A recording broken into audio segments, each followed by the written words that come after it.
and they come in three flavors. The first, Unlocking the Universe, is all about emergent behavior with lots of examples. The second, The Fibral Connection, is about amyloids and the good part of amyloids, spider webs and the like, and a lot about the bad part about Alzheimer's disease, how amyloids bring it about, and a rather quite moving set of exhibits which show how you age if you develop Alzheimer's, and also have a quite moving dance sequence involving a young girl dancing with her Alzheimer's parent. And I encourage you to look at that. I encourage you to look at the exhibit on superconductivity called Resistance is Futile. Superconductivity is certainly the most striking example in the quantum world of emergent behavior. It's the poster child, and it's illustrated, among other things, by a flash mob sequence of people converging and dancing in coherent pairs. You'll enjoy it. I think it's doing pretty well, Emerging Universe. It's had almost no advertising. Let me call for a show of hands. How many of you have actually seen the site? Well, that's about what I expected, a handful. Okay. Promise me, everyone, raise your hand. I will go home and I will look at emergentuniverse.org. And you will then send a note to me and tell me what you think of it and whether you think it can help you in your teaching or indeed in life. I'll talk briefly about another kind of course, another experiment. That was an attempt to convey the notion that you live in an emergent universe to a group of undergraduates and graduate students in a transdisciplinary course. And I just put this up so you can get a look at it as you might be moved to think about teaching such a course in your college or your university. I think courses like this are enormously important. And if you do it right, it turns out to work pretty well. That's the only course that I taught throughout my entire teaching career in which every student said this was essentially a life-changing experience for me. It offered them a whole new way of thinking about the world in which they live, whether they were in physics or chemistry or geology or indeed geography, as one of our students was. Let's get that. It's not readable. Let me talk a minute or two about ICOM. It's a new kind of institute, and I think it's got its home on the web, and it's based on the idea that you don't have to be in physical contiguity with someone to work with them, and that we can use the web for remote interaction between people. It's been quite successful, and not least because it's got involved with outreach early on through Music of the Quantum and emergentuniverse.org, and also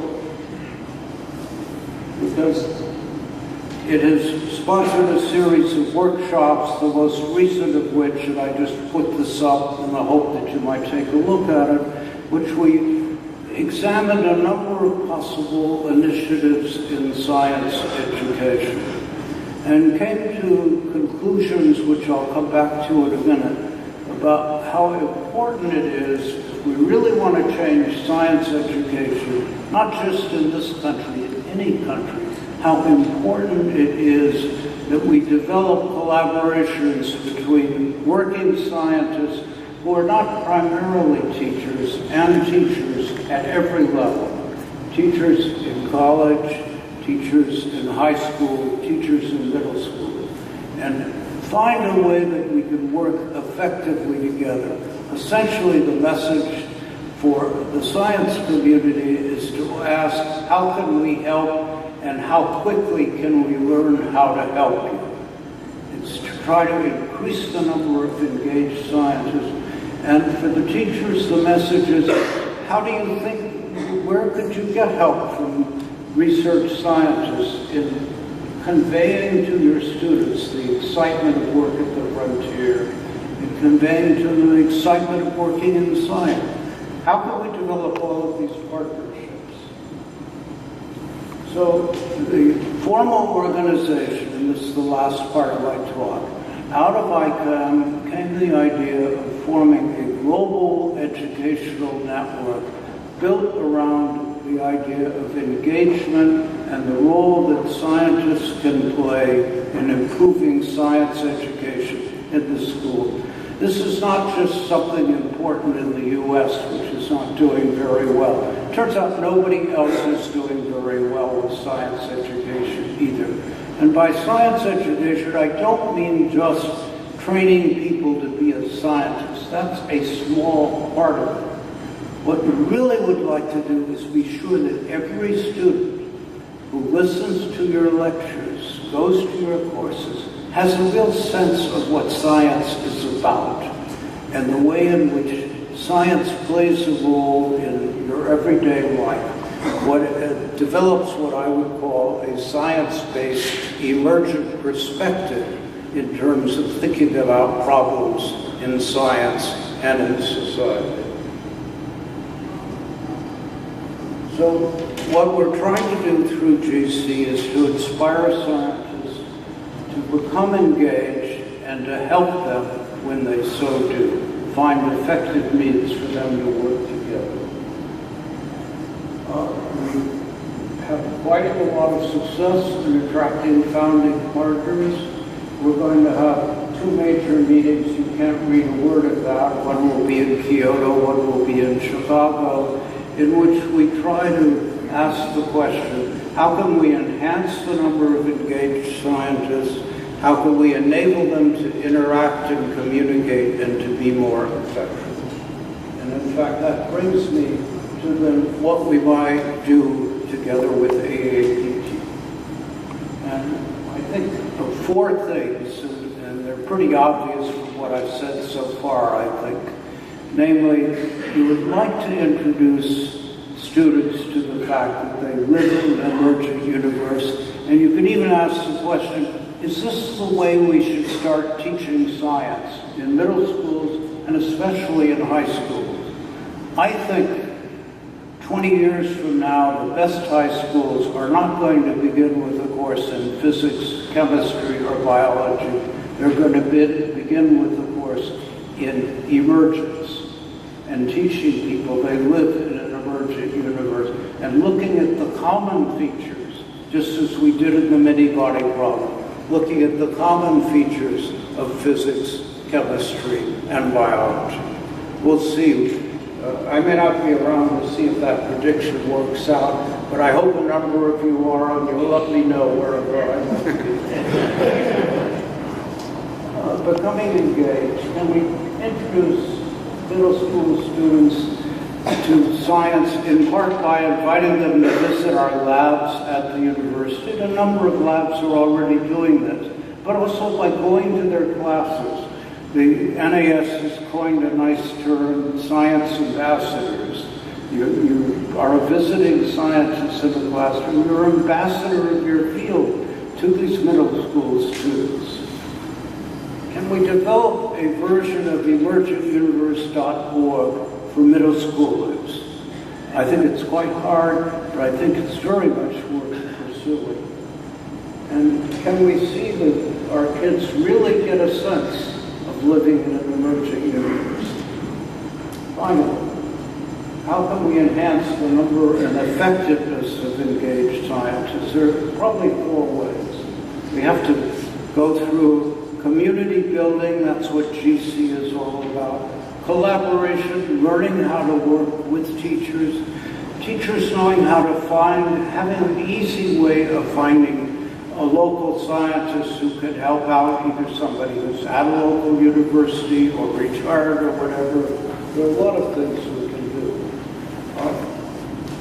I think what is so important is to try to change our culture.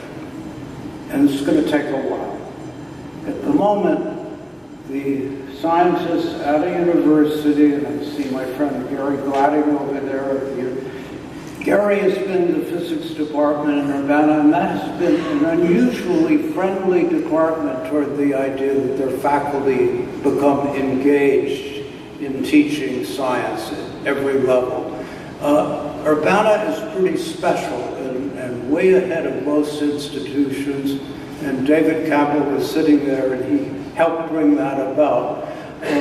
But how do we have it be as acceptable to have a career in science in a university which is mainly built about what you're doing to be engaged in the teaching of science in every level, as it is to be doing research in whatever frontier field of physics you're pursuing? I think this is possible. Again, it's a bit of a dream. It's going to take a lot of hard work, and it begins by really all of us working, from the AAPT and GC and the National Academy and the AIP and the APS, et cetera, working hard to plant this idea. Not only, I think the young today are ready to do this, but they're not much encouraged as they do, for the most part, nor are they recognized. So there's a major job ahead for many of us. And finally, there is the beginning of something called the science of science communication, namely a mixture of behavior scientists and scientists looking at what are constitute effective ways to communicate science. What some of us think is that long term one might have something called a science of engagement. Again, how can you as a scientist be more effective in trying to change the landscape and culture of science education in your local area? How can you carry out scalable experiments that can go national or even go global? What are the minimal requirements for science engagement? I'd say, first of all, it's got to be experiment-based, and second, we have to create a community, and that's what GC is about. And finally, and this is my closing thought, we have to have a way of communicating what works and having a way of vetting what works, which means you have a journal in which you can publish the results of the experiments in science education that you've carried out, and the whole world will have a chance to read those. So let me leave you with that thought. Thank you very much. Thank you again for this wonderful